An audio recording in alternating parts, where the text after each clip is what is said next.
ان 10 دنوں کے اندر کرنے کے اعتبار سے جو عمل ہے وہ عمرے کی ادائیگی ہے. یہاں سے آپ حج کے لیے حج کے سفر پہ جب نکلے احرام عمرے کا باندھے.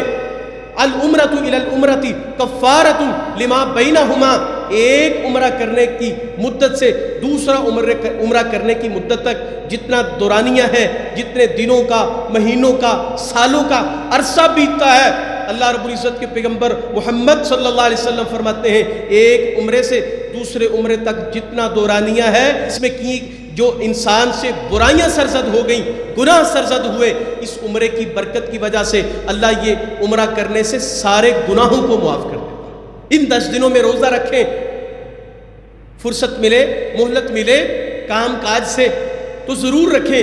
نبی علیہ السلام فرماتے ہیں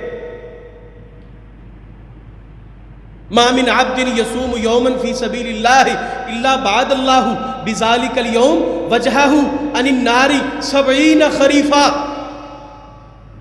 یہ فضیلت ہے ان دنوں کے اندر کیے گئے عمل کی. نبی علیہ السلام فرماتے ہیں ان دنوں کے اندر رکھے جانے والے روزے اگرچہ وہ فرض نہیں ہیں، اپنی کیفیت اور اپنی عبادت کے لحاظ سے وہ فرض نہیں ہیں، لیکن اگر کوئی شخص روزہ رکھتا ہے تو اس روزے کا اجر ایک نفلی روزہ رکھنے کا اجر یہ ہے. نبی علیہ السلام فرماتے ہیں اللہ اس بندے کو جہنم سے 70 سال کی مسافت پہ دور کر دیتا ہے. 70 برس کی مسافت ایک روزہ رکھنے کی برکت سے انسان جہنم سے دور ہو جاتا ہے. ان 10 دنوں کے اندر کیے جانے والے یہ اعمال. کان رسول اللہ صلی اللہ علیہ وسلم یصوم 9 ذی الحجہ ویوم عاشوراء و3 ایام من کل شہر. نبی صلی اللہ علیہ وسلم کی روٹین اور آپ کا عمل یہ تھا کہ آپ علیہ السلام 10 ذی الحجہ کے اندر 9 ذی الحج کا جو روزہ ہے 9 ذی الحج کا روزہ رکھتے، 9 محرم کا روزہ رکھتے، اور پھر ہر مہینے سے جب چاند آتا تو چاند کی 13، 14 اور 15 کا روزہ رکھتے.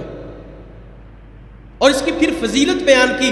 نبی صلی اللہ علیہ وسلم فرماتے ہیں قال علیہ السلام صوم یوم عرفہ، عرفہ کے دن کا روزہ رکھنا، احتسب علی اللہ، مجھے اللہ سے گمان اور یقین ہے اس بات کا، میں اللہ سے توقع رکھتا ہوں، اللہ سے یقین رکھتا ہوں ان یکفر السنۃ التی قبلہا والتی بعدہا، کہ میرا رب 9 ذی الحج کا قربانی کے دن سے ایک دن پہلے جو دن 9 ذی الحج کا دن ہے اس ایک دن کا روزہ رکھنے کی برکت سے نبی صلی اللہ علیہ وسلم فرماتے ہیں مجھے اللہ کے اوپر یقین ہے اللہ 1 سال پہلے گناہ معاف کرے گا اور آئندہ 1 سال کے گناہ معاف کر دے گا. جو ابھی انسان سے سرزد نہیں ہوئے اللہ ان کی بھی معافی دے دیتا ہے. ایک عمل نبی صلی اللہ علیہ وسلم کے صحابی سیدنا ابو مالک الاشعری رضی اللہ تعالیٰ عنہ، بہت بڑے قاری تھے یہ صحابی، قرآن پڑھتے، ابو موسیٰ بھی ہیں، ابو مالک بھی ہیں، یہ 2 صحابہ ہیں.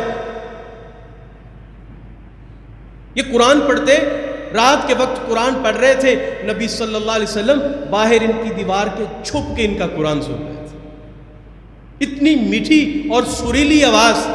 بیان کرتے ہیں الطہور شطر الایمان، پاکیزگی، صفائی، طہارت ایمان کا آدھا جز ہے، ایمان کا آدھا حصہ ہے. والحمدللہ تملا المیزان، اور الحمدللہ کہنا، اللہ کی حمد کرنا، الحمدللہ پڑھتے رہنا، اللہ کی تحمید کرتے رہنا، یہ میزان کو، جو نیکیوں کا میزان، نیکیوں کا پلڑا ہے، اس کو بھر دیتا ہے.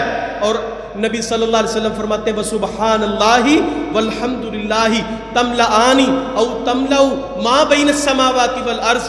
سبحان اللہ کہنا، الحمدللہ کہنا، یہ 2 جملے، 2 کلمات اتنی فضیلت کے حامل ہیں کہ ان کے کہنے کی برکت سے زمین اور آسمان کے درمیان جتنی خلا ہے، جتنی خالی جگہ ہے، اللہ اس تمام خلا کو انسان کے لیے نیکیوں سے بھر دیتا ہے.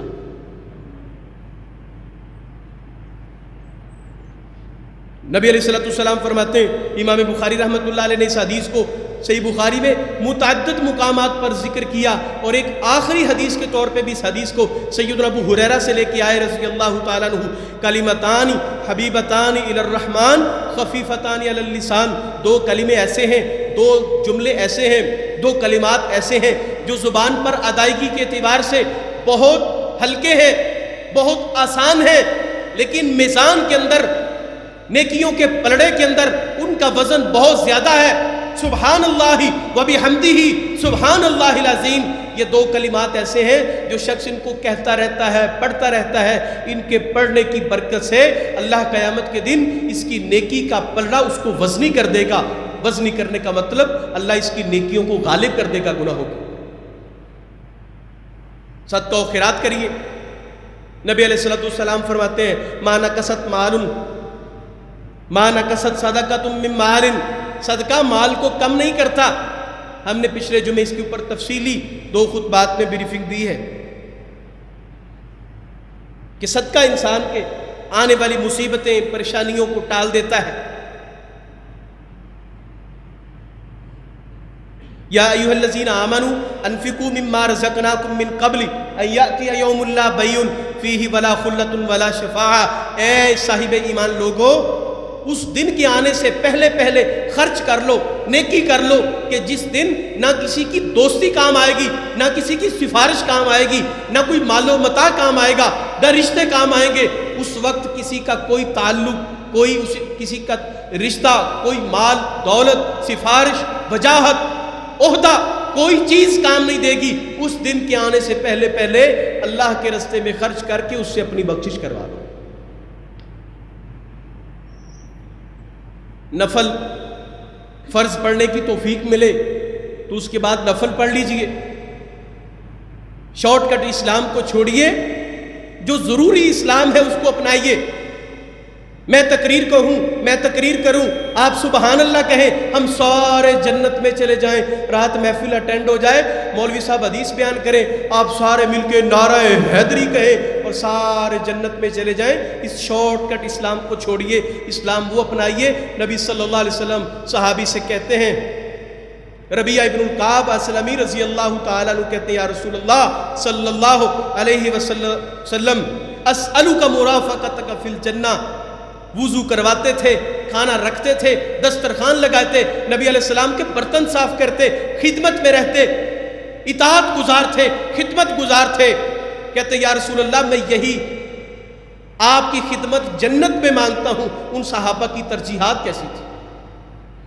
یہی خدمت، یہی آپ کی ہمسائیگی، جنت میں اس کا سوالی ہوں۔ نبی علیہ السلام نے فرمایا فَإِنِّي عَلَى نَفْسِكَ بِكَثْرَةِ السُّجُودِ، کثرت سے سجدے کیا کرو۔ فرض پڑھ لو تو فرضوں کے بعد نفل پڑھا کرو، وقت ملے تو نفل پڑھ لیا کرو۔ بلال آئے رضی اللہ تعالیٰ عنہ، یا رسول اللہ صلی اللہ علیہ وسلم، نبی اکرم فرماتے ہیں بلال جنت میں گیا، جنت کو وزٹ کیا معراج کی رات، میں نے اپنے آپ سے آگے ایک شخص کو چلتے ہوئے پایا۔ میں نے پوچھا جبریل یہ کون ہے؟ بتایا گیا یہ بلال ہے۔ بلال عمل کیا کرتے ہو؟ بلال کہتے ہیں رضی اللہ تعالیٰ عنہ، یا رسول اللہ جب بھی وضو کرتا ہوں 2 رکعتیں پڑھتا ہوں۔ یہ فرضوں کے بعد موقع ملے وضو کرنے کا، موقع آئے مسجد آنے کا، نفل پڑھیے۔ یہ نفلی سجدہ کرنا، نبی علیہ السلام فرماتے ہیں اللہ جنت کے اندر میں محمد کریم کی ہمسائیگی نصیب کرے۔ اللہ ہم سب کو توفیق